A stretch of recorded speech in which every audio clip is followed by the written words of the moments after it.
धृतराष्ट्र उवाच धर्मक्षेत्रे कुरुक्षेत्रे समवेता युयुत्सवः मामकाः पांडवाश्चैव किमकुर्वत संजय 1:1 धृतराष्ट्र म्हणाले, हे संजया, धर्मभूमी असलेल्या कुरुक्षेत्रात युद्धाच्या इच्छेने एकत्र जमलेल्या माझ्या आणि पांडूच्या मुलांनीही काय केले?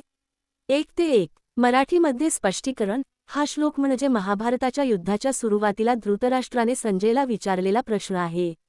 कुरुवंशाचा राजा आणि कौरवांचा पिता धृतराष्ट्र यांनी संजयला विचारले की त्याचे पुत्र कौरव आणि पांडव कुरुक्षेत्रावर एकत्र आले तेव्हा त्यांनी काय केले? येथे धृतराष्ट्र युद्धभूमीचे वर्णन करणारे धर्मक्षेत्रे आणि कुरुक्षेत्रे असे शब्द वापरत आहेत. धर्मक्षेत्रे म्हणजे धर्माचे क्षेत्र, हे युद्ध केवळ सत्तेसाठी नसून धर्म आणि अधर्म यांच्यातील लढा असल्याचे सूचित करते. कुरुक्षेत्र म्हणजे कुरूंचा प्रदेश, म्हणजेच कौरवांचा प्रदेश. युद्धात आपले पुत्र पांडवांचे काय करतील हीच धृतराष्ट्राची चिंता होती आणि धर्म आणि अधर्माच्या या महायुद्धात आपले पुत्र कसे वागतील याची त्याला उत्सुकता होती. दैवी दृष्टी लाभलेल्या संजयाने महाभारत युद्धाचा प्रसंग धृतराष्ट्राला सांगितला. गीतेची सुरुवात या श्लोकाने होते, ज्यामध्ये नीतिमत्ता आणि अधर्म, न्याय आणि अन्याय यांच्यातील संघर्षाचा प्रतिध्वनी ऐकू येतो.